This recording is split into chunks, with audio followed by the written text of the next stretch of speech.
You believe your limitations are real, that the weight you carry is yours to bear.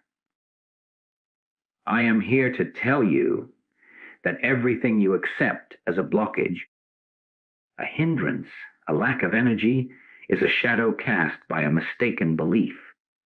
It has no substance, no permanence, and no power save the power you grant it by your own consent.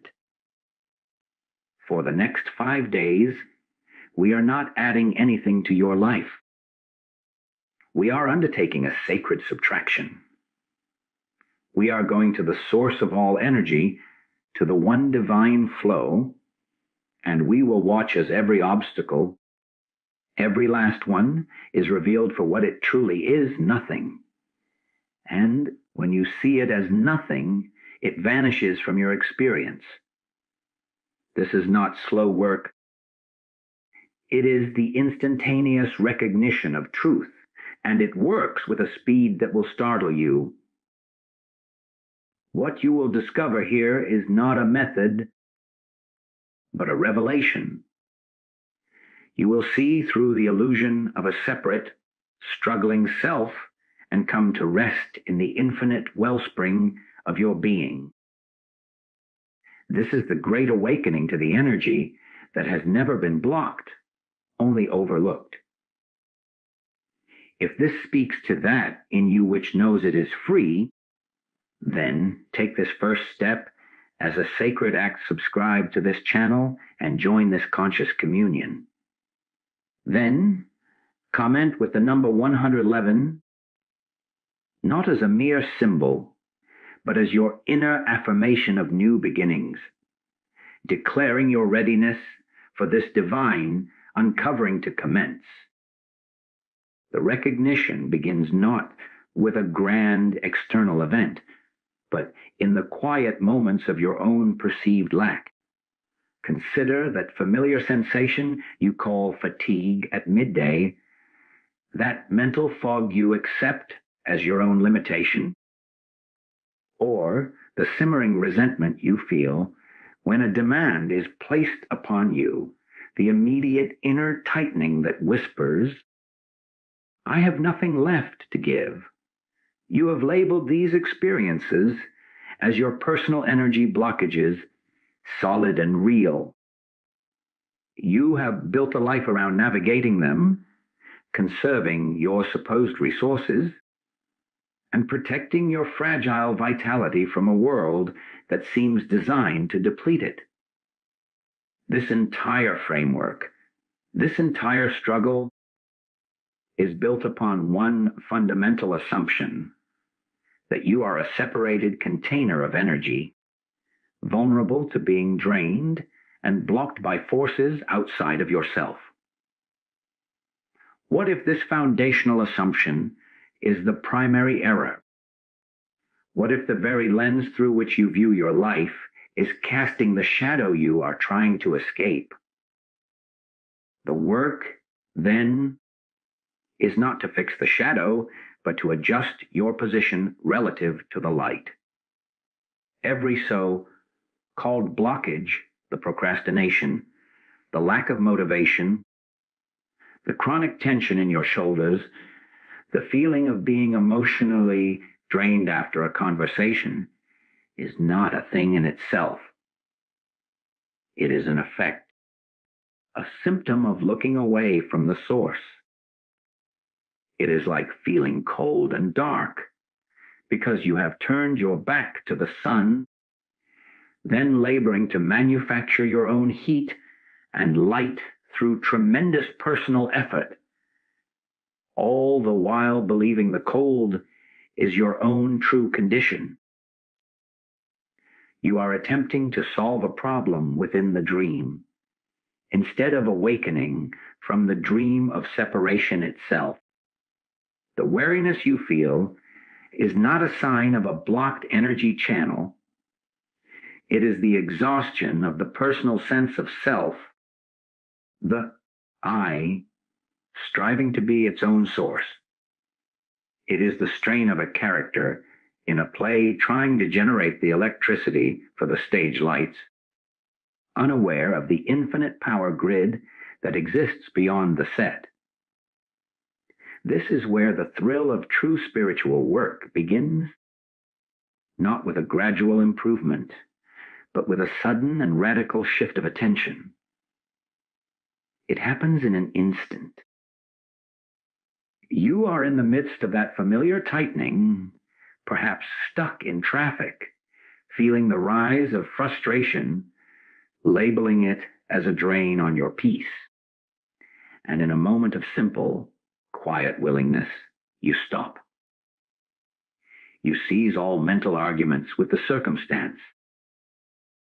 You do not try to replace frustration with peace. You simply turn from the feeling. You look not at the traffic, not at the emotion, but through them toward the very awareness that is beholding them. You ask, in that sacred silence, what is it that is aware of this frustration? What is the nature of this conscious presence that knows the feeling, the thought, the sound of the horn? In that inquiry, a subtle but monumental event occurs. You are no longer identified as the frustrated person in the car. You have become the space in which the frustration appears. And as the space, you are untouched by the content. You realize the frustration, like a cloud, has no solidity. It is a temporary formation appearing in the vast, clear sky of your own awareness. And the sky is not blocked by the cloud is permitted to float within the sky. This is the instantaneous recognition. The blockage was never in your energy, it was in your identification. The moment you cease to identify as the container, you are revealed as the boundless continent. The feeling doesn't necessarily vanish instantly, but its power to define you, to be your reality, is severed. It is seen for the phantom it is. Now, translate this to a deeper, more persistent pattern. Consider a long-standing sense of unworthiness, a feeling that you are not enough, that you must hide or perform. This feels like a profound blockage to the flow of love and creativity. See it as that same cloud, just darker and more persistent. Apply the same radical surgery of attention. When the feeling arises, do not analyze its childhood roots. Do not fight it. Turn your gaze to the one who is conscious of the feeling. Abide as that consciousness. You will discover a shocking truth. The feeling of unworthiness is made of thought and memory, but the consciousness aware of it is whole, pristine, and completely impartial. It does not share the characteristic of the feeling. It is not unworthy. It simply is. By abiding as that, you stop feeding the phantom with your identity. The old pattern, deprived of its central role in your self definition, begins to lose its coherence. It may return, but each time you meet it not as a truth, but as an appearance in the field of your true nature. Its substance thins. You are not clearing a blockage. You are waking up to the fact that what you are can never be blocked. This is the continuous practice, to live from the continent, not the container. To walk through your day as the open sky, not the passing weather. When a colleague speaks to you with condescension, feel the initial sting, the old energy of defense rising. Then, in the gap between the stimulus and the habitual reaction, remember, I am not the one being stung. I am the awareness prior to the sting. Abide there, the reactive energy having no self to latch on to loses its momentum. It dissipates back into the space from which it came. You may still respond, but the response will come from clarity, not from the blocked energy of hurt pride. You will find a word, an action, that you could not have planned from the closed state. This is the divine flow expressing itself through the cleared channel of a surrendered mind. The energy was never yours to begin with. It is life's, God's, the infinite's. Your only task is to stop insisting on being a separate reservoir with limited capacity. You are the conduit for the limitless. The only blockage is the valve of your own personal sense, the I, me, mine, that constricts the flow. Open the valve by forgetting yourself, and the torrent of grace does the rest. You will move through your days not by mustering personal power, but by getting out of the way. Decisions become clear, actions become effortless, not because you have more energy, but because you are no longer spending all your energy maintaining the illusion of a separate, vulnerable self. To move from the illusion of personal limitation into the boundless flow of divine energy requires a profound reorientation of our entire approach. We have spent a lifetime in sacred addition, believing that our fulfillment, our peace, our power would come from acquiring more knowledge, more techniques, more positive attributes, more spiritual accomplishments. We have stacked practice upon practice, book upon book, in a sincere but misguided effort to build a self that is worthy, whole, and capable. This very effort, this building and adding, is the activity that casts the deepest shadow, for it reinforces the central figure of the separate seeker, the I, that must improve. The transformation we speak of is not an improvement of that self. It is its disappearance in the light of what has always been present. This is the practice of sacred subtraction, the undoing, the letting fall away of everything you thought you were to reveal what you eternally are. Imagine your consciousness as a room cluttered with furniture. Each piece of furniture represents a cherished belief about yourself. I am a person who gets anxious under pressure.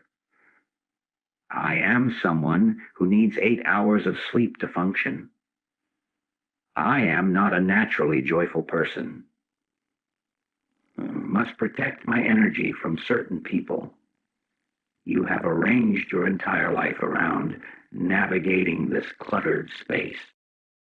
The spiritual path of addition is like bringing in more furniture, a new affirmation, a new healing crystal, a new meditation cushion, hoping to arrange the clutter better. But the space remains confined. Sacred subtraction is the radical act of stopping all this interior decoration. It is sitting quietly and beginning to question the very substance of each piece. Is this anxiety a solid, real thing that is part of my eternal being, or is it a passing vibration of thought and sensation that I have named, claimed, and furnished a whole corner for? The moment you question its permanence, its reality, you do not fight it. You simply stop believing it is a necessary part of the room. You see it as a temporary object, not as a structural wall. Take a daily example. The moment you wake up feeling a vague sense of dread about the day ahead, the old practice of addition would have you reach for a tool, Recite a mantra, visualize a positive outcome, try to raise your vibration. These are all actions of the self upon the self. The practice of subtraction is utterly different. You lie there and you do nothing to the feeling. You refuse to label it my dread. You simply observe it as a phenomenon appearing in the aware space of your morning consciousness. You do not try to push it out or replace it with light. You inquire gently, to what is this feeling appearing? You turn your attention not to the content, but to the context. You abide as the aware space itself. In that evidence, a miraculous shift occurs. The feeling, unopposed and unowned, begins to lose its coherence. It may still be present, but it is no longer central. It is like a knot in the air. When you stop tightening it with your identification, it begins to loosen on its own. You have not added peace. You have subtracted the you that was troubled. The peace was always there as the fundamental nature of the space. This subtraction is applied to the most ingrained structures of identity. Consider your relationship with a difficult person in your life. You have built an entire persona around this relationship, the long-suffering one, the righteous one, the victim, the fixer. Every interaction is filtered through this cluttered room of history and reaction.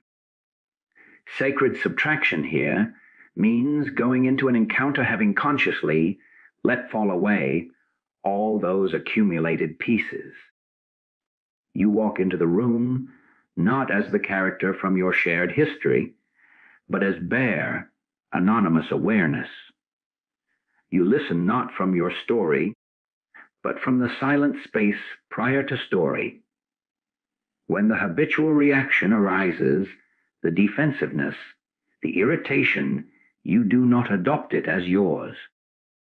You see it as a piece of old furniture floating by. Because you are not sitting in it, because you are not claiming it, your response is not born from it. Your words may be the same words you might have said before, but they will be empty of the old charge. They will carry a different energy, the energy of the space itself, which is intelligence and love. The relationship cannot remain the same because you have ceased to be your side of the equation. The ultimate subtraction is the letting go of the seeker itself. You spend years seeking God, seeking enlightenment, seeking healing. The thrilling, almost disorienting truth is that what you seek is the seeker. The I that is longing for freedom is itself the only contraction, the only thing that seems to stand between you and the boundless freedom that is your nature. So the final, most sacred act is to subtract this central figure. In meditation, this is not an act of violence, but of supreme relaxation. You are not trying to annihilate yourself. You are simply ceasing to endorse the thought stream that says, I am meditating, I am seeking silence. You let even the meditator dissolve. What remains is not a blank void, but a vibrant, intelligent, peaceful presence that was there before the thought, I, arose. You discover you are not a drop seeking the ocean. You are the ocean momentarily imagining itself as a drop. The subtraction of the drop reveals the ocean that was never absent. This is the uncluttered room. This is the cleared channel. From here, life is lived not by a constructed self, but by the divine impulse itself, moving as your action, speaking as your word, loving as your heart. All that is required is the continuous, gentle willingness to not add, to not claim, to not build, but to simply be as the space that you are. The moment you begin to live as the uncluttered space of awareness, a fundamental shift occurs in the source of your activity. No longer does motion spring from the cramped and calculated efforts of a personal will, a sense of I, that must strive, overcome, and achieve. That old paradigm is the very essence of blockage, a laboring against imagined walls. The new movement, the true flow, comes from an altogether different dimension. It is the movement of life itself, of divine intelligence, expressing itself spontaneously through the form you call you. Your entire relationship with action, decision, and energy is revolutionized.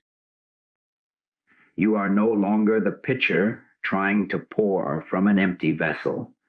You are the open channel through which the infinite wellspring pours forth. This is the transition from personal effort to divine flow, a shift so profound it turns struggle into grace and effort into inspiration. Consider the common experience of creative work. Perhaps you need to write a report, solve a complex problem, or have a difficult conversation. The old way, the way of personal effort, feels like a mental wrestling match. You sit down and you try. You grip the task with your will. You strain against resistance. You feel the mounting pressure of time and expectation. Your brow furrows, your shoulders tense. You are at war with the work itself, and the energy you expend feels like a finite resource being rapidly depleted. This is the self trying to be the source. Now, contrast this with the approach from the standpoint of the open channel. You begin not by forcing, but by relinquishing. You take a conscious moment to settle into the space of awareness, to release the personal identity of the one who must do this. You acknowledge the task not as a burden upon you, but as a phenomenon appearing within the boundless field of consciousness.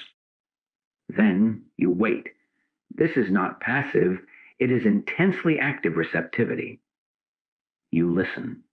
You are listening for the impulse, the first movement of intelligence from within the silence, and it comes. It may be a single word that pops into your mind, seemingly from nowhere. It may be a sudden, clear understanding of the first step. You follow that impulse. You write that word. You take that step. Then you listen again. The next impulse arises. You follow. What you are experiencing is not your personal intellect laboring in isolation. It is the infinite intelligence of the universe organizing itself through the instrument of a quieted mind. The task unfolds not as a linear battle, but as a spontaneous revelation. The energy you feel is not your own nervous energy. It is a calm, sustained current that does not produce fatigue, because you are not generating it. You are being moved by it. The difference is not in the outward activity, but in the inner posture. One is a state of contraction and friction. The other is a state of alignment and allowing. This principle transforms even the most mundane routines. Driving in traffic is no longer a contest of your patience against the world. It becomes an opportunity to be the still, observant space through which the scene of cars and highways flows. From that space, an appropriate action arises, a lane change, a moment of braking, but it happens smoothly, almost intuitively, without the clenching narrative of my hurry or their incompetence. In conversation, you stop preparing your next argument while the other person speaks. You become the silent, listening presence. From that deep listening, a response formulates itself, a response that often surprises you with its wisdom or compassion. A response you could not have calculated because it did not come from your stored library of personal reactions. It came from the intelligence of the situation itself, flowing through the openness you provided. The most profound application is in the realm of healing and emotional turmoil. When a wave of grief, fear, or anger crashes over you, the personal effort approach is to manage it, to analyze it, to fix it, or to suppress it. This is you, as a limited entity, trying to handle a storm with a bucket. It is exhausting and futile. Shifting to the divine flow means you immediately cease all management. You turn your attention fully toward the feeling, not as its owner, but as the open sky that welcomes the weather. You feel the sensation completely, without naming it, my sadness. You inquire, what is aware of this? You abide as that aware presence. From that position of being the space, not the content, a healing intelligence far greater than your personal self begins to operate. It is the same intelligence that mends a physical wound without your conscious direction. It flows into the emotional pattern, not to oppose it, but to transmute it through the sheer light of unconditional awareness. The emotion is not attacked. It is dissolved in a field vaster than itself. The action taken is not your anxious fixing, but the spontaneous, intelligent movement of life toward wholeness. This is the flow. Your only work is to remove the dam of a personal me that thinks it must be the source and the solver. When the dam is gone, the river does the rest, carrying all debris before it with a power that is both gentle and irresistible. You are that river when you are not insisting on being the separate stone upon the bank.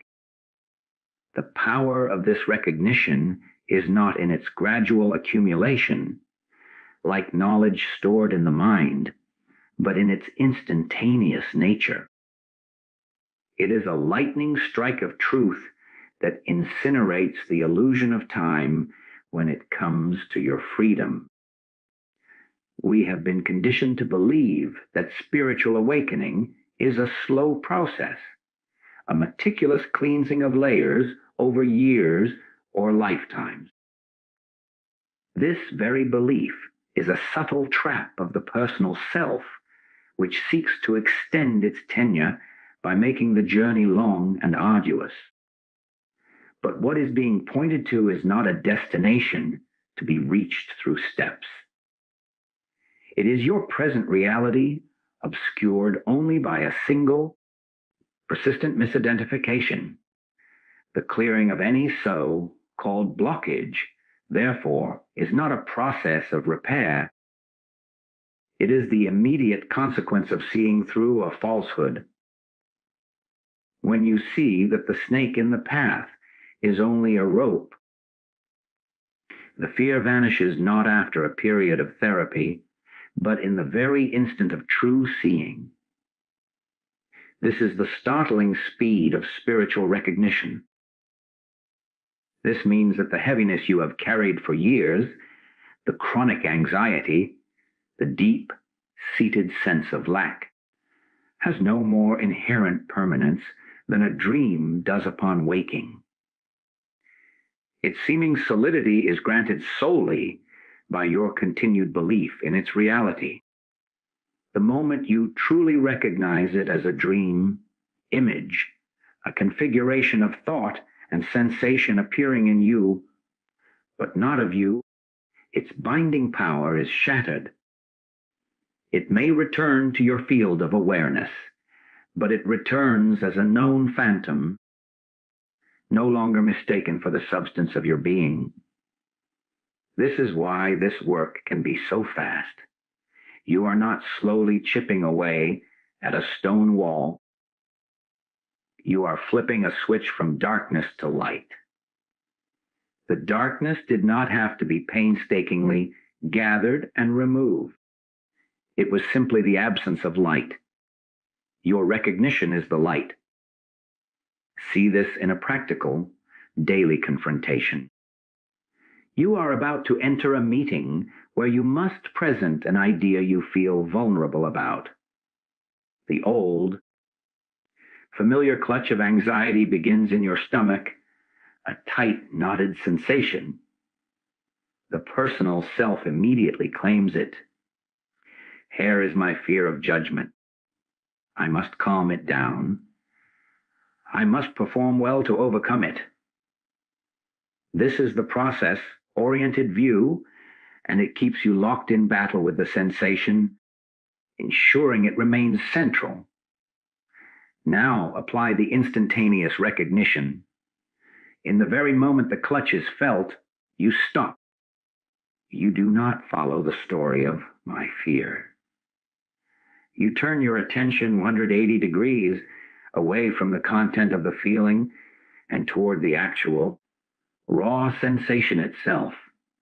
Feel the tightness purely as a pattern of energy, a vibration. Now, take one step further back.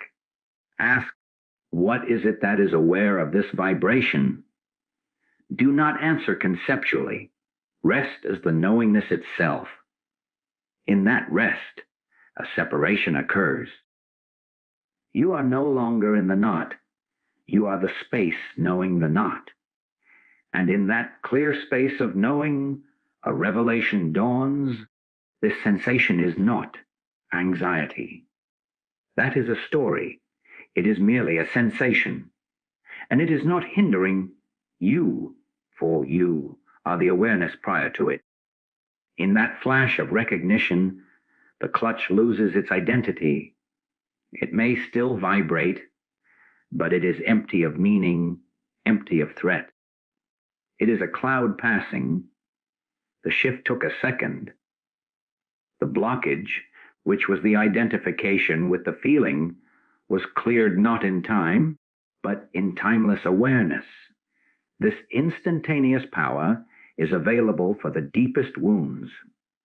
A memory surfaces, bringing with it a flood of shame from an event decades past. The old way is to enter the memory, re-fight the battle, re-feel the pain, and try to heal it through understanding or forgiveness, a lengthy inner drama. The way of recognition is to see the entire event, the memory, the images, the shame, as objects appearing on the screen of your present awareness. Your awareness is the screen. Is the screen ashamed? Is the screen damaged by the movie playing upon it? Of course not. The recognition is that you are the screen, pristine and untouched, not the tragic movie. This seeing is immediate. It does not require you to rewrite the movie. It simply reveals the inviolable nature of the screen upon which all movies play. The shame, seen in this light, is deprived of its anchor. It may arise again, but each time it is met with this same recognition. Ah, this is content. I am the context. The emotional charge is drained not by years of processing, but by the persistent light of truth. This is the thrilling secret. Freedom is always one recognition away. It is not a matter of time, but of focus. You are not working toward a future state of clarity. You are unveiling the clarity that is your eternal condition right now.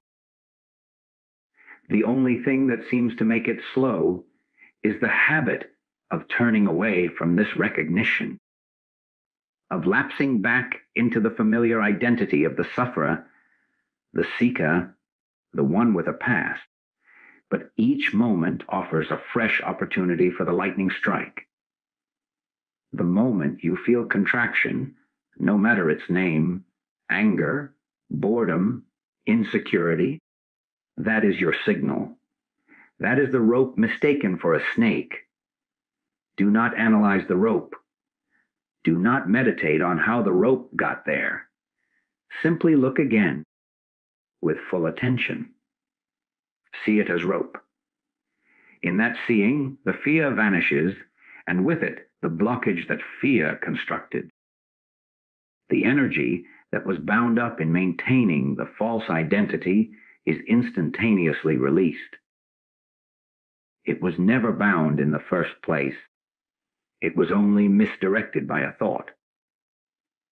When the thought is seen through, the energy is free, and it is recognized as what it always was.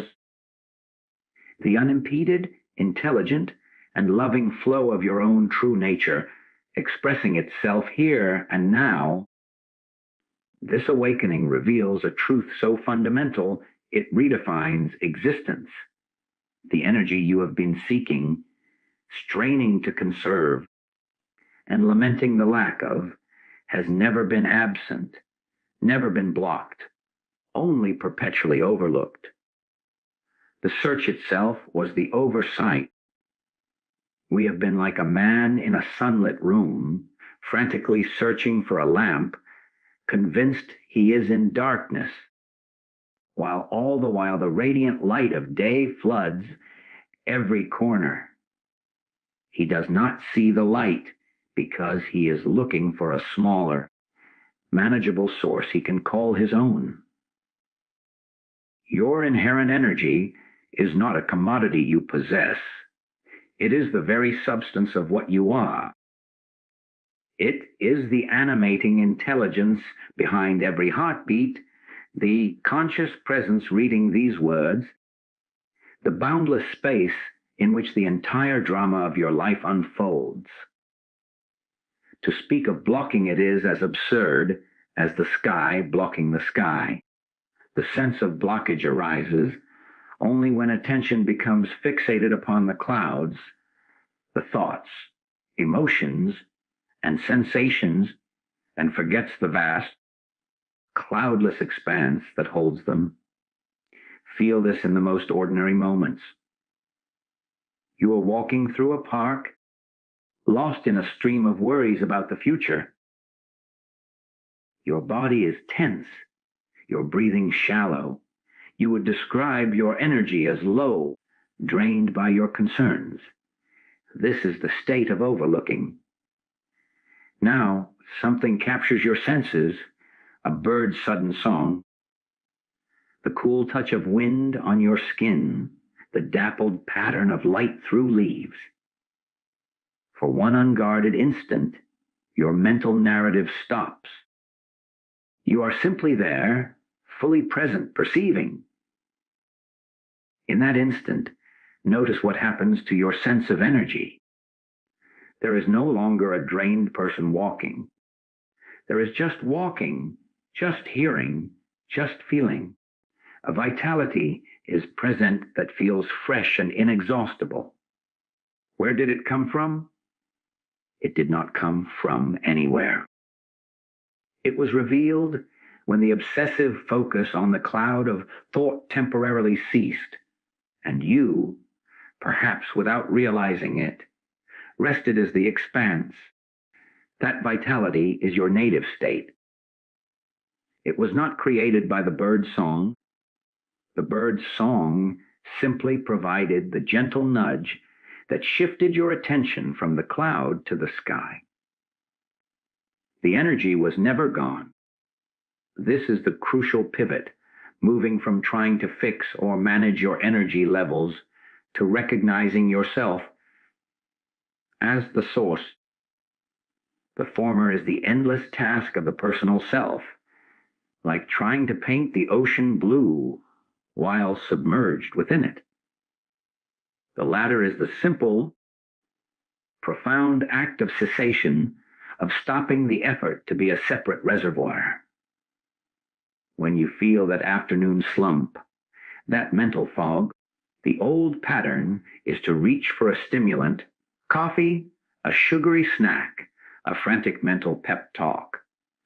This is you as a character trying to inject energy into the scene. The recognition of your inherent energy follows a different path. You pause. You feel the slump fully, the heaviness in the body, the dullness in the mind. Instead of declaring it, my fatigue, you inquire, what is aware of this heaviness? What is the nature of this consciousness that knows the feeling of dullness? You are not asking the tired mind to answer. You are pointing attention back to its origin. As you rest as that knowing presence, a subtle but profound distinction emerges.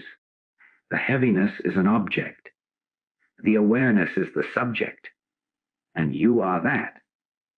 In this recognition, a curious thing happens. The sense of being a tired person begins to dissolve. The energy of pure awareness, which is clarity itself, begins to infuse the experience. It does not violently erase the bodily sensation. It pervades it with a knowing light. The sensation may remain, but it is no longer draining, because it is no longer central to your identity. You are the aware space, and the aware space is inherently vibrant, intelligent, and awake. Apply this to a more profound sense of depletion, emotional burnout from caring for others, or the deep weariness that follows a period of grief. The personal self is utterly overwhelmed, its resources spent. To try to get your energy back from this standpoint is like a bankrupt company trying to issue its own currency. It has no credibility. But the truth is, you are not that bankrupt entity. You are the ground of being upon which the entire experience of burnout is playing out. By shifting your identity from the exhausted character in the drama to the silent witness of the stage, you contact a dimension of energy that is not of the personal realm. This is not emotional excitement or physical vigor. It is the steady, unwavering flame of conscious presence. It is the peace that passes understanding, and it holds the fatigue within it without being consumed by it. From this position, action can arise again, making a meal, offering a word of comfort. But it arises from the fullness of this presence, not from the emptiness of a depleted persona. The action is then imbued with a quality of grace and sustainability that personal effort could never muster. This is the great homecoming, to stop seeking the stream and to realize you are the ocean.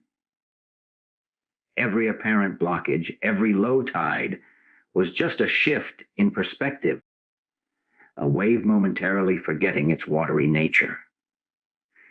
The wave does not need to solve its blockage. It needs to remember it is the ocean. Your practice, then, is this constant, gentle remembering.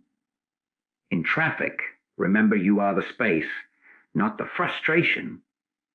In conflict, remember you are the awareness, not the anger. In exhaustion, remember you are the knowing, not the fatigue. Each remembrance is not an achievement, but a surrender of the false for the real. And in that surrender, the infinite energy that you are ceases to be overlooked and stands revealed, not as a personal possession, but as the very light of consciousness in which all of life, with all its apparent challenges and joys, brilliantly and eternally appears.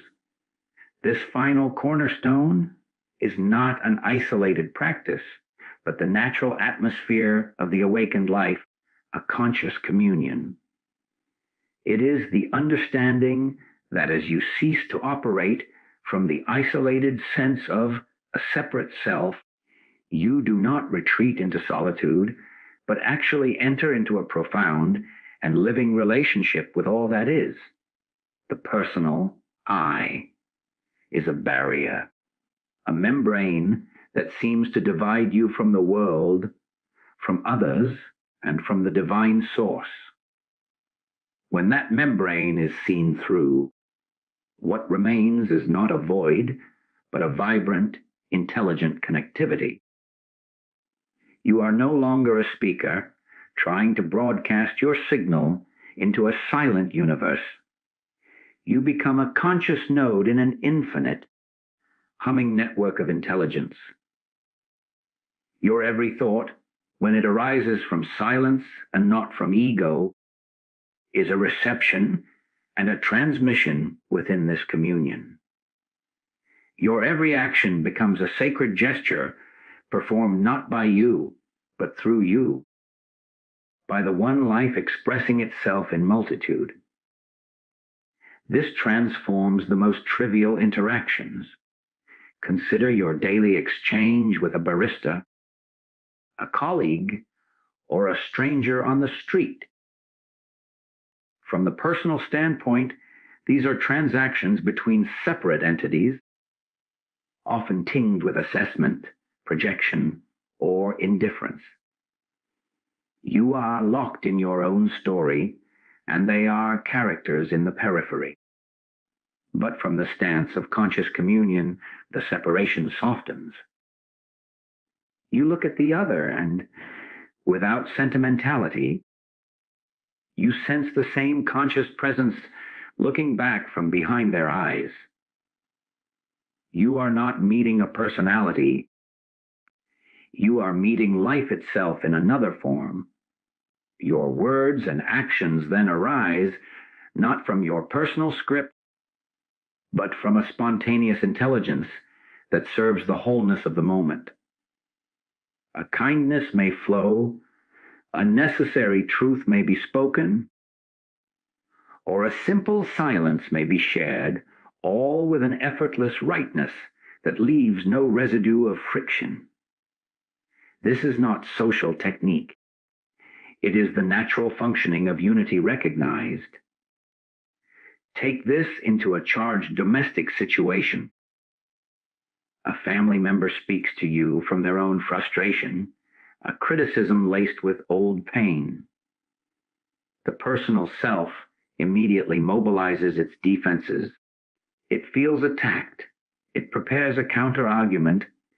It walls itself off. This is the drama of separate selves clashing.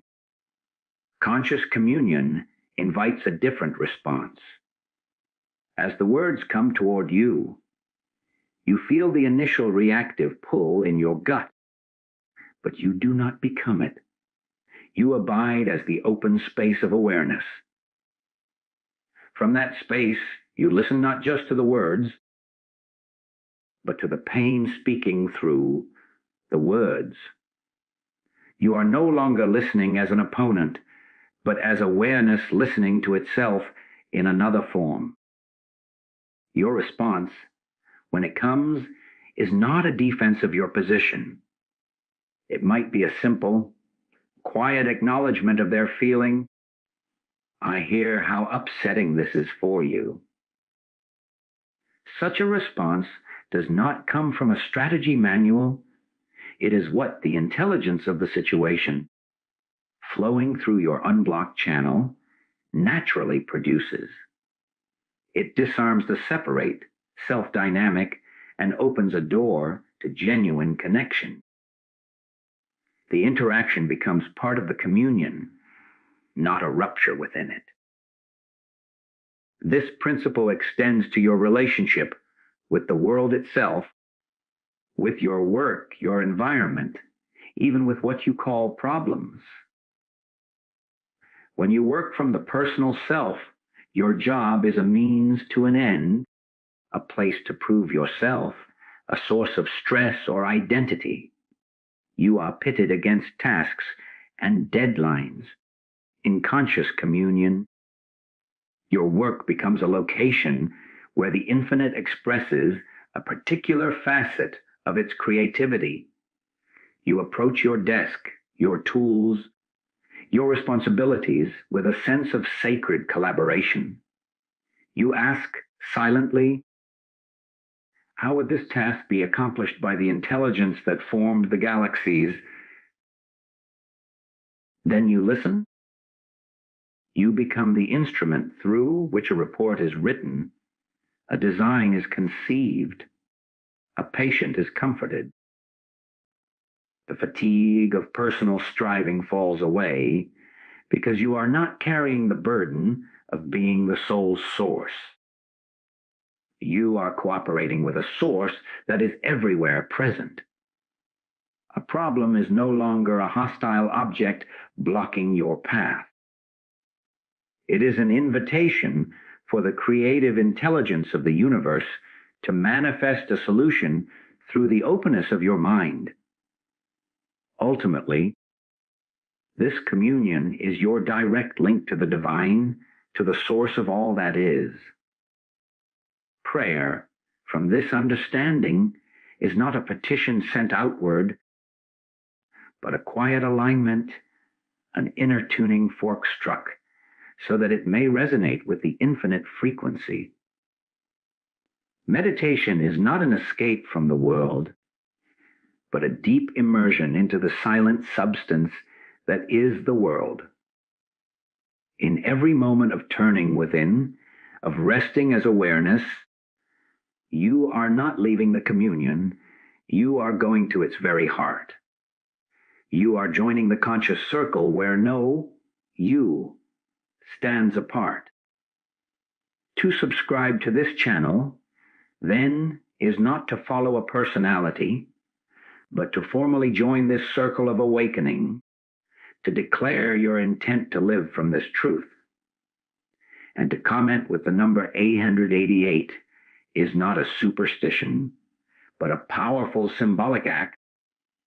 It is the numeral of infinity laid on its side, a conscious choice to inscribe the eternal flow into this moment, affirming your recognition that you are not a separate seeker, but an integral, conscious part of the boundless, ever communicating whole.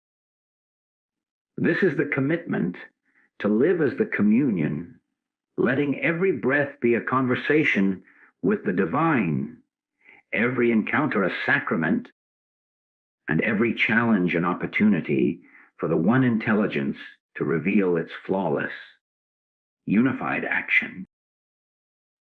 For your entire life, you have been taught to ask for things, to beg, to plead, to pray from a sense of lack.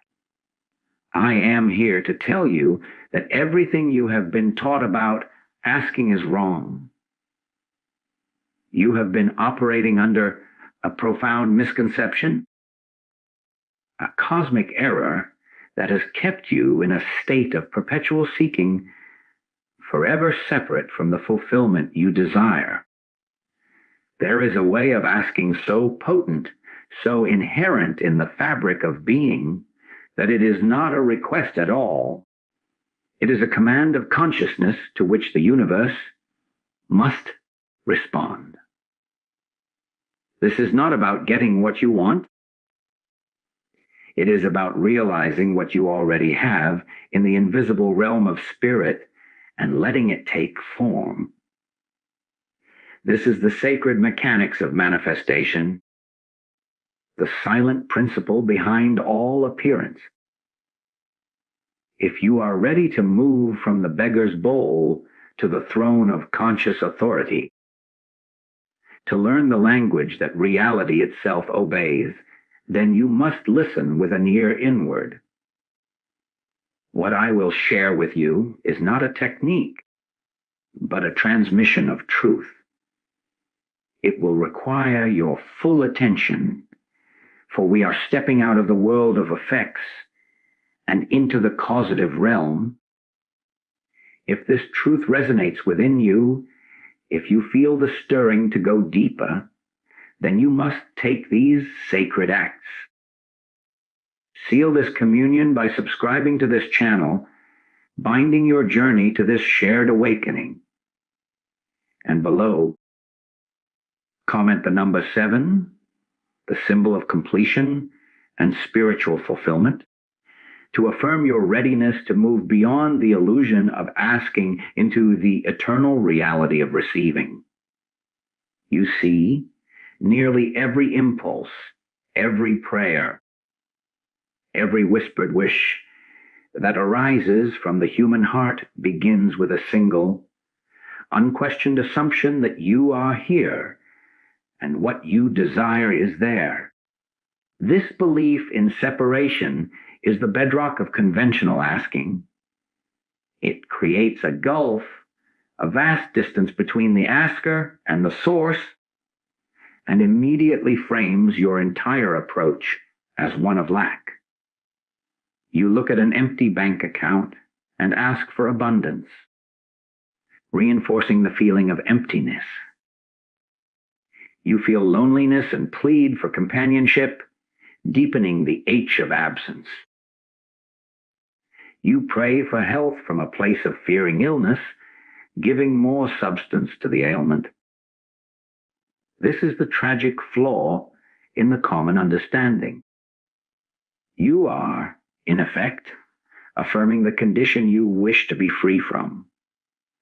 You are standing outside the house of all spiritual provision, knocking frantically on the door, all the while holding the key in your hand, but believing it belongs to someone else.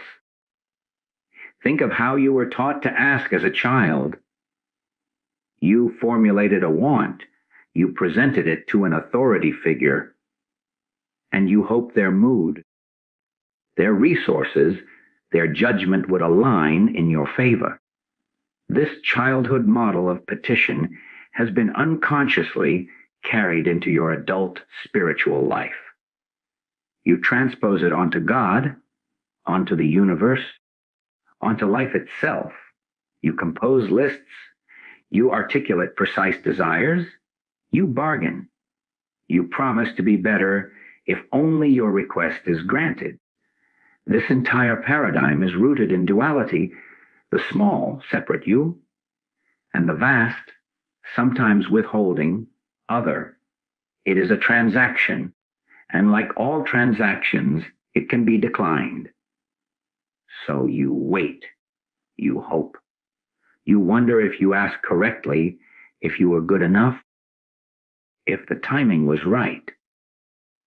This waiting is the very proof of the error, for it keeps you anchored in the perspective of not having. Now, observe a different kind of asking in the natural world. The rose does not beg the sun for light, it opens, and the light is compelled to give itself. The seed does not negotiate with the soil, it asserts its own nature, and the earth must respond to support its unfolding. This is asking as an internal command, a movement of being, not a petition from without. The rose is in a state of being openness. The seed is in a state of being a potential tree. Their asking is an expression of what they already are at the level of cause. Your spiritual existence operates on the same immutable principle. The lack you feel is never a material condition, It is always a state of consciousness. When you ask from lack, you are, in truth, asking for more lack, because that is the consciousness you are projecting. The universe, impersonal and perfectly obedient to law, has no choice but to mirror that back to you in the form of continued scarcity, continued yearning. Your daily life is filled with the evidence of this error. You ask for patience while fuming in a traffic jam, thereby energizing your impatience. You ask for prosperity while anxiously checking your invoices, thereby amplifying your anxiety about survival. Every thought, every feeling is a form of asking. The fearful thought is asking for more fear. The resentful feeling is a demand for more injustice to resent. You are always asking, every moment, through the quality of your conscious awareness. The question is not whether you are asking, but from what level of being are you making your demand? Are you asking from the shifting sands of external conditions, or from the rock of your innate spiritual nature? The moment you catch yourself in the act of begging from lack, you have taken the first step toward correcting this fundamental error. That moment of recognition is spiritual grace. It is the dawning realization that the power was never in the plea, but in the position from which the plea was made.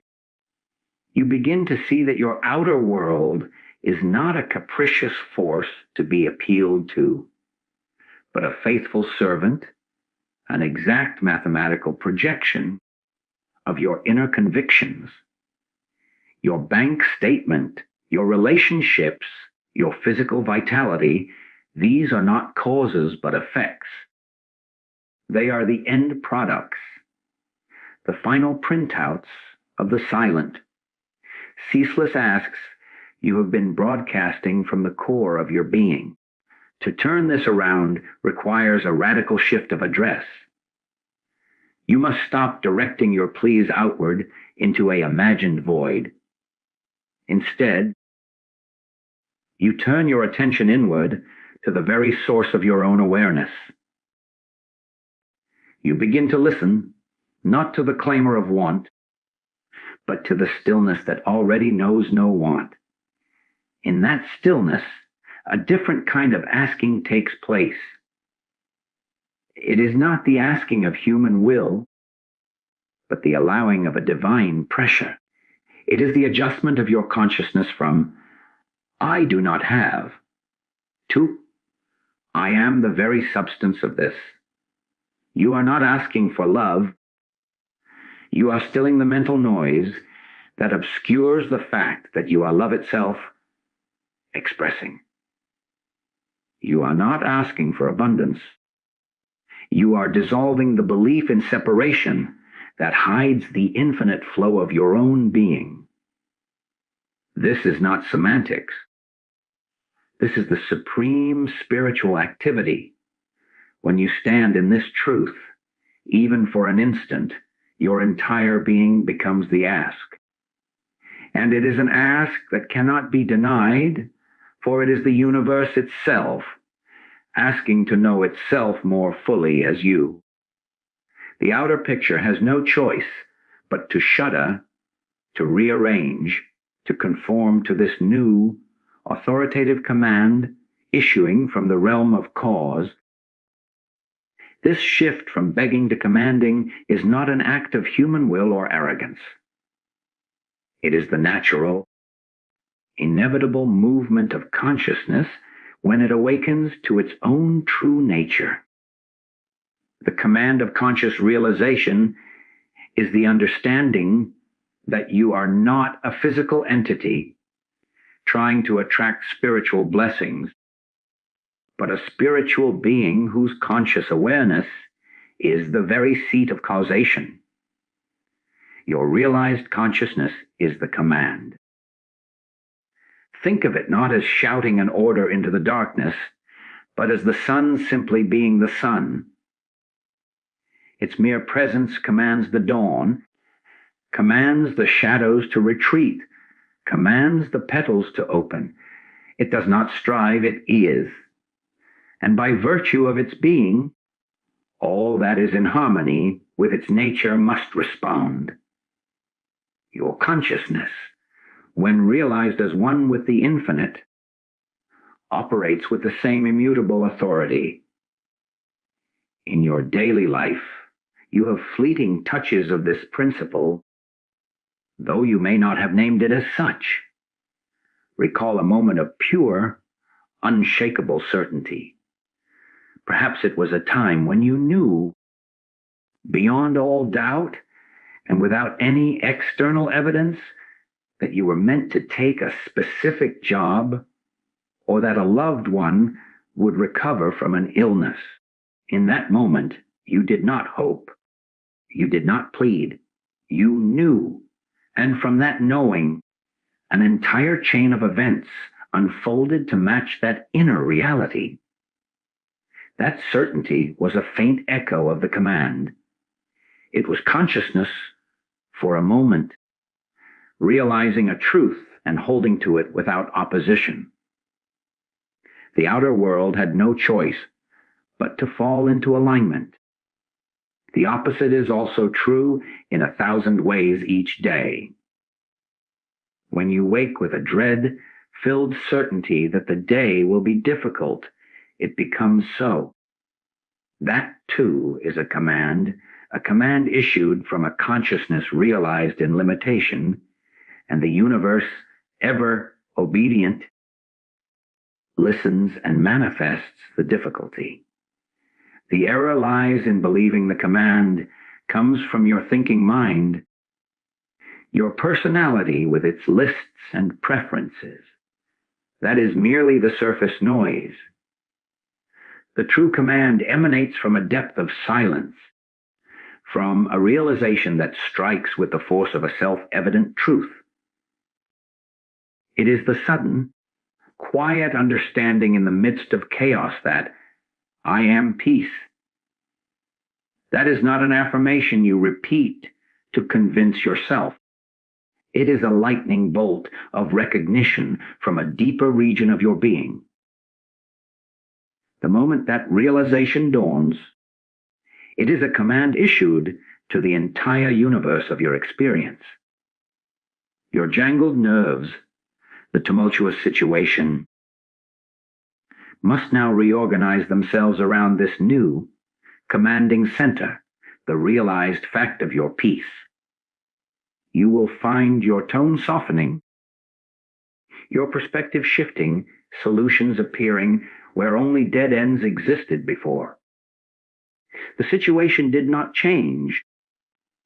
It was commanded to change by the ascendancy of a higher fact in your consciousness. Consider a simple, tangible example, the command of health over a minor ailment. The conventional ask involves focusing on the symptom, worrying over it, pleading for its removal, thereby giving it more substance and power. The command of realization works differently. It might arise as a quiet inner turning away from the sensation of dis-ease toward a deep inner feeling of vitality. You do not fight the headache. You become silently immersed in the feeling of flawless, rhythmic well-being that flows at the core of your being. You consciously realize, I am the substance of vitality itself. This is not a denial of the sensation, but a shifting of your primary identification from the effect to the cause. You have issued a command from the realm of cause, the realm of spiritual substance.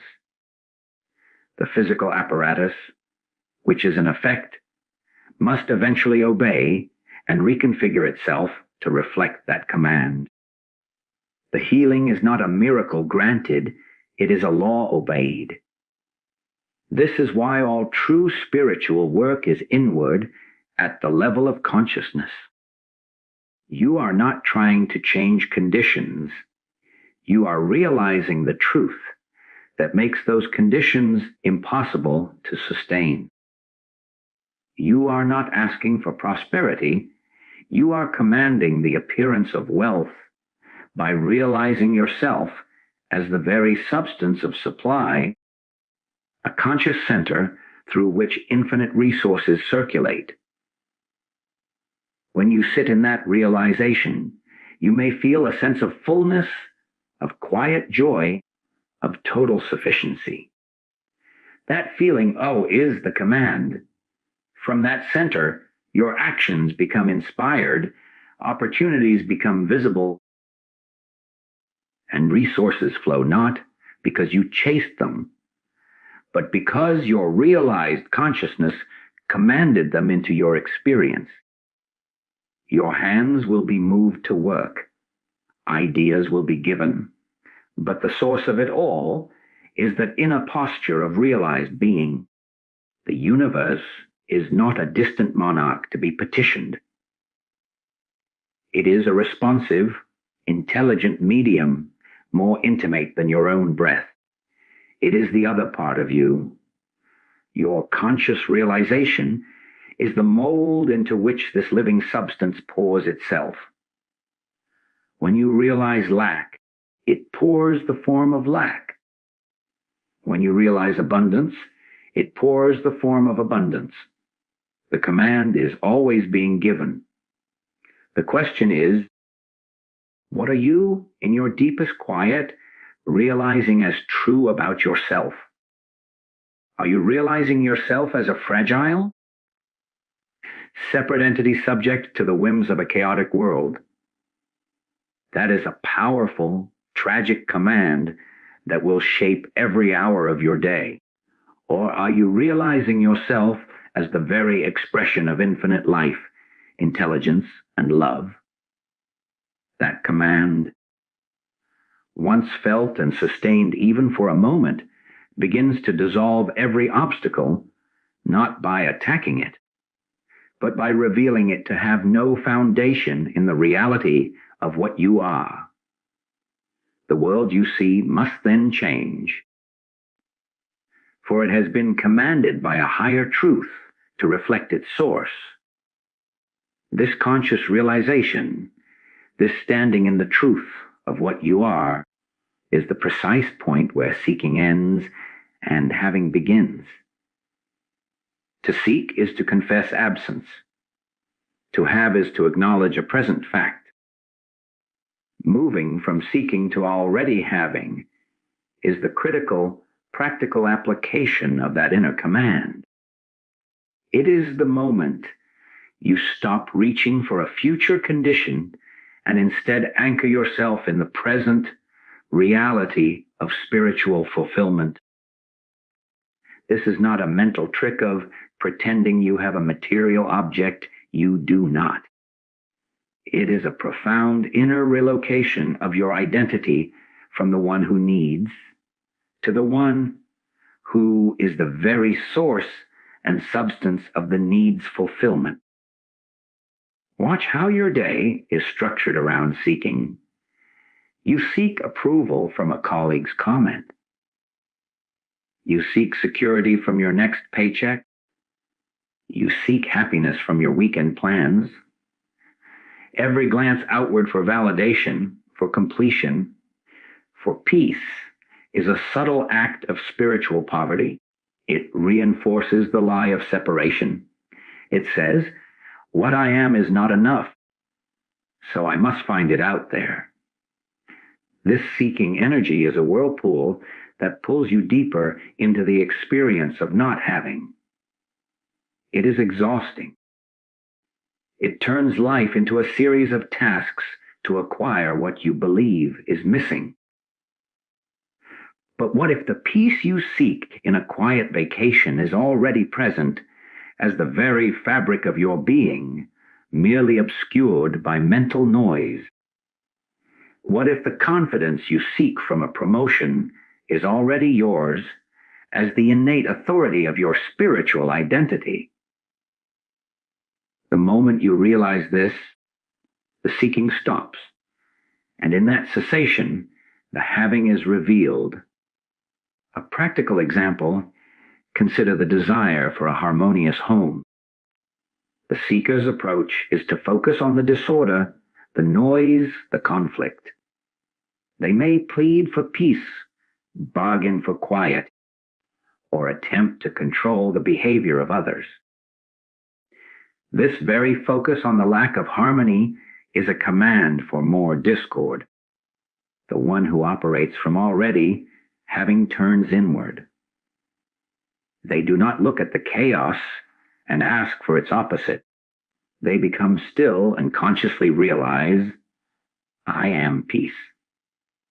I am the very essence of harmony and stillness. They claim this not as a future hope, but as a present, operative truth within their own being. They abide in that feeling. They have peace right now at the center of themselves.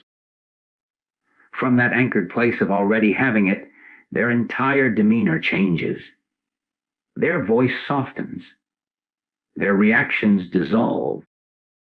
They may take practical action, but it is inspired, calm, and effective.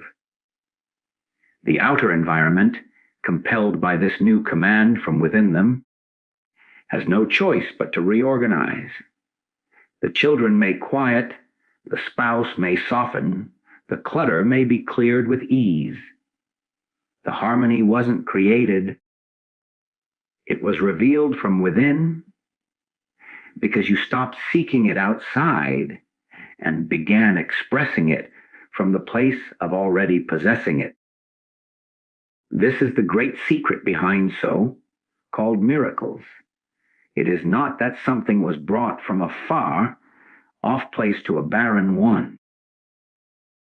It is that the individual, through a supreme act of spiritual realization, moved their own consciousness from the barren place to the fertile one.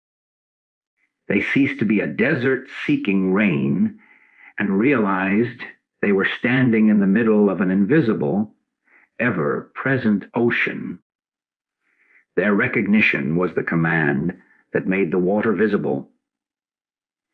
In your financial life, you must cease to be an empty cup seeking to be filled.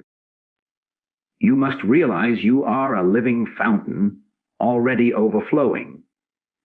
You don't seek money, you have the substance of supply. From that consciousness of already having the substance, the specific forms, the contracts, the clients, the checks must appear. They are the inevitable overflow. Feel the difference in your body and energy between seeking and having. Seeking is tense, forward-leaning, hungry. Having is relaxed, open, and generous. It is the difference between straining to hear a distant song and being the singer from whom the melody flows. Your work, then, is to catch yourself in the act of seeking and to consciously choose to relocate to the feeling of already having. You are stuck in traffic, seeking to be on time. Stop. Realize, I have infinite patience and perfect timing. Feel the truth of it. The anxiety melts because you have claimed your possession of peace. You face a difficult conversation seeking a good outcome. Stop. Realize, I have infinite wisdom and compassionate clarity. Dwell there. The words will be given because you are drawing from the well you already possess. This is the end of pilgrimage, for you have found the shrine within. Every desire, at its root, is a desire for some aspect of God, some quality of the infinite, peace, joy, love, abundance, creativity. To seek it externally is to misunderstand its address. It lies within you as your own spiritual inheritance. Having begins the instant you accept the inheritance. The outer evidence will follow in time, as surely as the sun's light reaches us, though its journey began minutes before. Your doubt is merely the shadow you have chosen to stand in. Step out of it, and you will feel the warmth that was already there on you, waiting for your recognition. To live from already having is to live from the cause, and the world of effects can only follow in perfect, obedient harmony. This understanding dissolves the ancient myth of a capricious universe that sometimes hears you and sometimes does not. When you live from the command of conscious realization, from the state of already having, you are engaging with a fundamental, impersonal law. The universe as a responsive mirror is not a poetic metaphor, it is the mechanical truth of being. Your consciousness is the projector, and the sum total of your experience is the exact, unerring image on the screen. The mirror does not judge, favor, or ignore. It cannot. It can only reflect. Every thought, every deeply held feeling, every silent conviction about yourself and your reality is a shape you hold before this mirror. And the reflection is instantaneous and perfect, appearing in your world as circumstance, relationship, and condition. You see this law in operation in the most mundane moments. Walk into a room convinced you are unwelcome, and you will receive cold shoulders and clipped replies. The mirror is reflecting your conviction of isolation. Walk into the same room knowing your own worth and radiating a genuine warmth, and the room will soften, faces will turn, connections will be made. The mirror is reflecting your conviction of connection. It is not that people are fickle, it is that you are a living magnet, and your consciousness is setting the polarity. Your entire day is a sequence of these reflections. The rushed, frantic feeling in the morning reflects as missed keys, spilled coffee, and traffic delays. The centered, peaceful feeling reflects as green lights, serendipitous encounters, and a surprising flow to the tasks at hand. The universe is not causing these things to happen to you. It is showing you with flawless fidelity what is happening in you.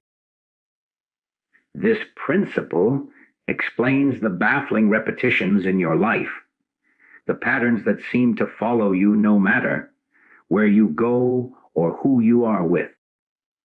If you carry a deep, often unspoken conviction of being unfairly treated, the mirror must reflect that. You will find bosses who overlook you, friends who take advantage, and systems that seem stacked against you. Changing the job or the friend is futile, for you are merely repainting the screen while the projector still runs the same film. The only solution is to change the film. You must, in the quiet of your being, dissolve that conviction of injustice and realize your identity as whole, complete, and sovereign. When that inner shift occurs, the old reflections simply cannot hold their form. The boss may have a change of heart, or a new opportunity will appear where you are valued, not because the universe relented, but because the projection has changed and the mirror has no choice but to show the new picture. Consider your body the most intimate mirror you possess. A chronic state of anxiety is not just a feeling, it is a command to the nervous system, and the mirror of the body reflects it as tension, digestion issues, or a weakened immune response. A sustained consciousness of vitality and gratitude is a different command, and the body mirror will reflect it as energy, resilience, and ease. The body does not argue with consciousness, it obeys. It is a perfect, responsive organism reflecting the quality of the life you are aware of living. To hate the symptom is to hate the reflection, which only creates a more distorted image. You must turn away from the reflection and change the source of the light. This is the profound responsibility and the ultimate liberation of this truth. You are never at the mercy of a random world. You are in a constant, dynamic relationship with a perfect responder. The chaos you see out there is the magnified reflection of the unrecognized chaos within. The harmony you desire is the waiting reflection of the harmony you must first claim within. When you behold lack, injustice, or illness in your world, the spiritual imperative is not to fight the reflection, but to turn, with great humility and attention, to the projector. What silent belief am I holding? What unspoken command am I issuing? The universe is listening, but not with ears. It is listening with the totality of its responsive nature. It hears your deepest, most quiet conviction louder than your shouted affirmations. It hears the subtle dread behind your brave words and reflects it.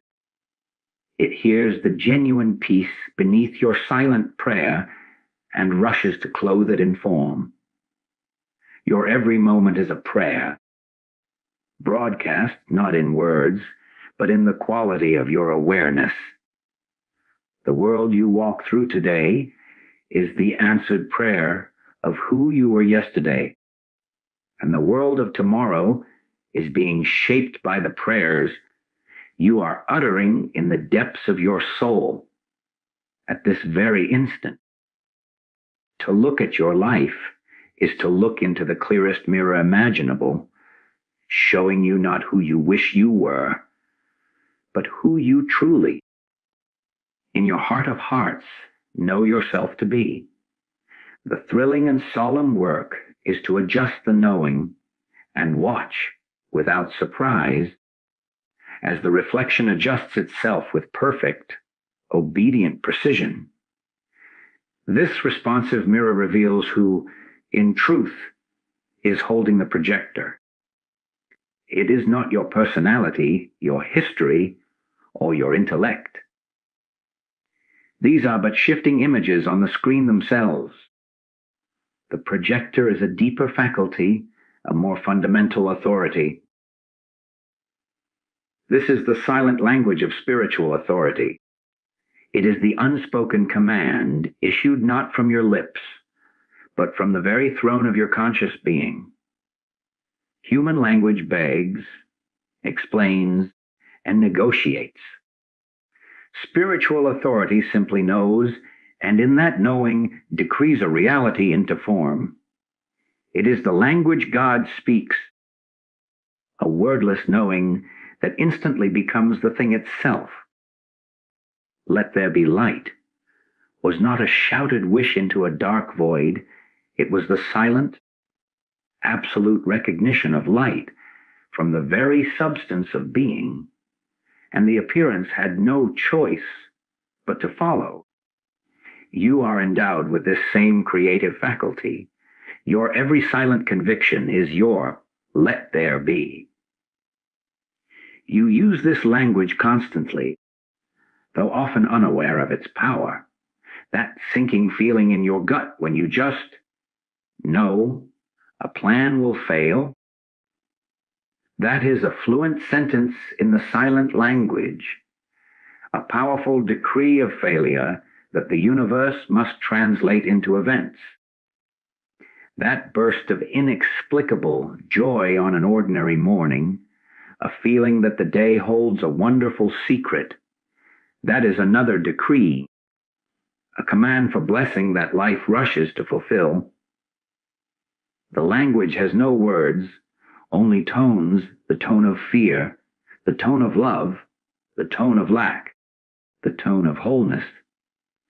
And the universe is a master linguist, interpreting every subtle shade of these inner tones and materializing their meaning in your outer world.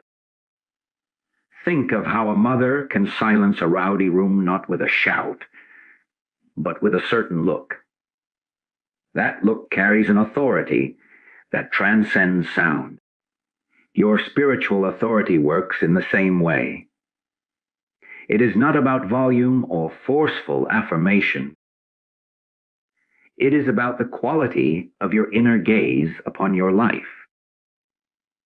When you look at a financial problem with the inner feeling of panic, you are authorizing more panic to take form.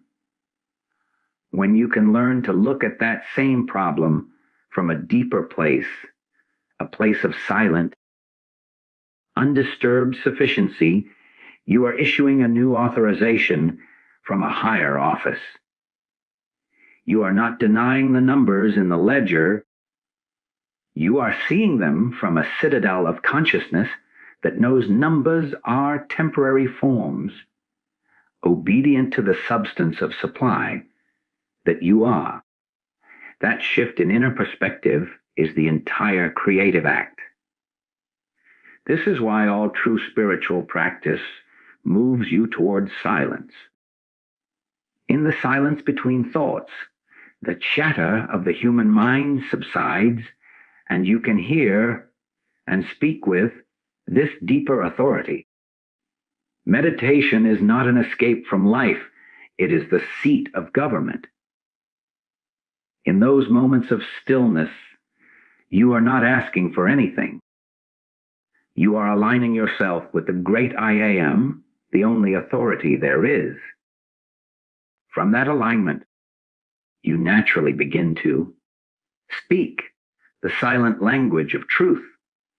You might sit with a troubled relationship, and in the silence, instead of replaying grievances, a simple knowing arises.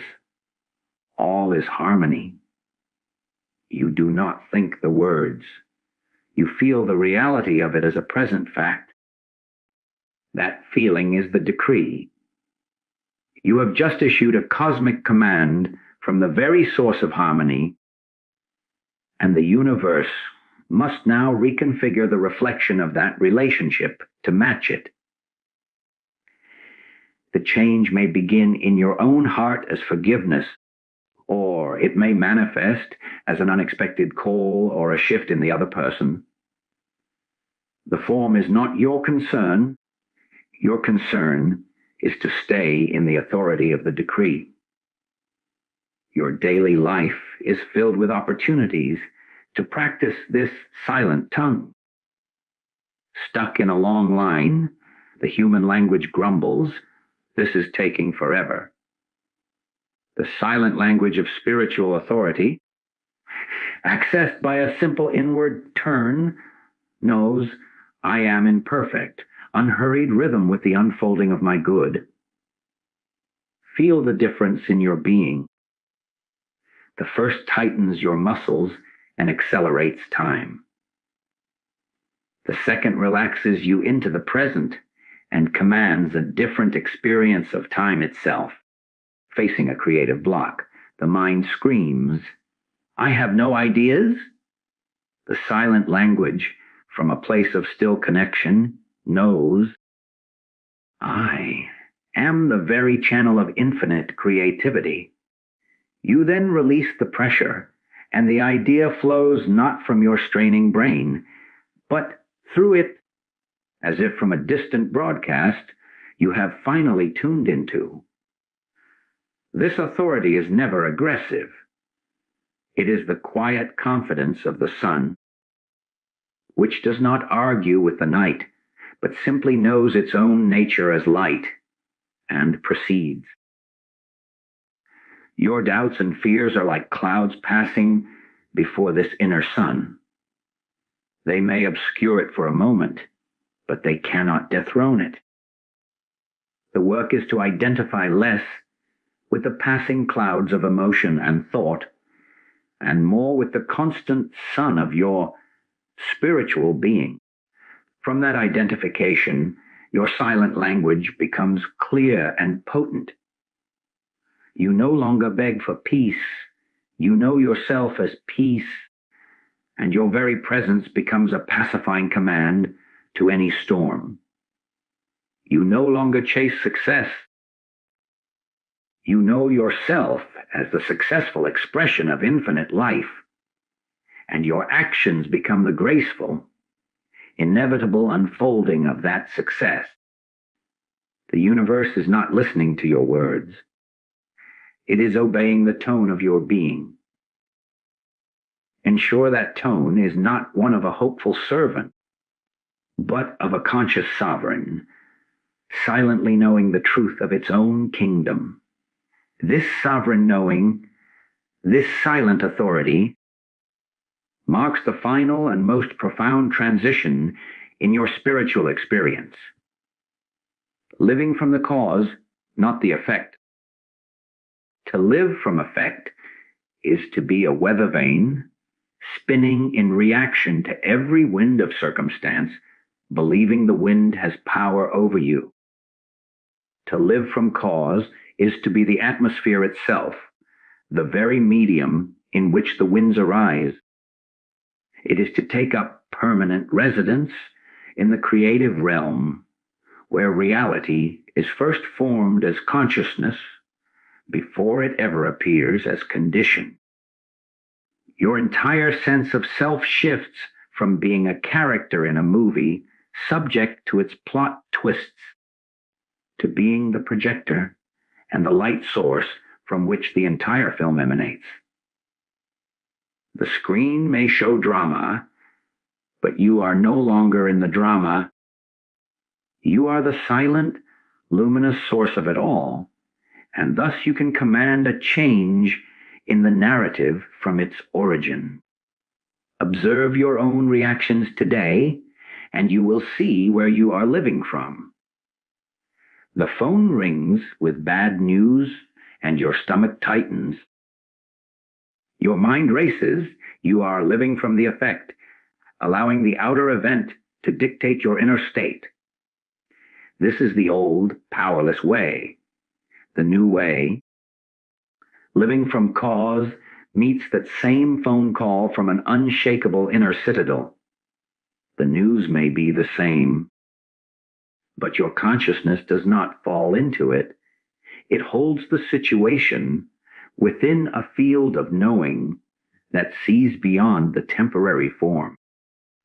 From this causal position, you might feel a calm clarity, an inspired knowing of the next step, or a compassionate stillness that becomes a healing presence for others involved. You did not change the news. You changed the creative point from which you related to it. And thus you change everything that flows from that point forward. The situation must now unfold within the new atmosphere you have established. Your financial life is one of the clearest arenas for this practice. Living from effect is studying the bank statement, calculating bills with dread, making decisions from a consciousness of shrinking resources. You are reacting to numbers, which are dead effects of past states of consciousness. Living from cause is to turn completely away from the numbers as your source of truth and to commune instead with the feeling of infinite flow, the consciousness of being the very substance of supply. You abide there. You let that feeling be your reality. From that causal feeling, which has no fear, only joyful expansion, you are then moved to action. You make the call, write the proposal, or see the opportunity not from desperation, but from inspiration. The actions are the same, but their source is utterly different. One is a reaction to a dead effect. The other is a creation emanating from a living cause. The universe can only respond to the latter with life, growth, and increase. Consider a conflict in a relationship. From the level of effect, you are consumed with what was said, the injustice done, the pain inflicted. You are battling with shadows on the screen. Living from cause requires you to withdraw your attention from the shadow, play, and to return to your projector.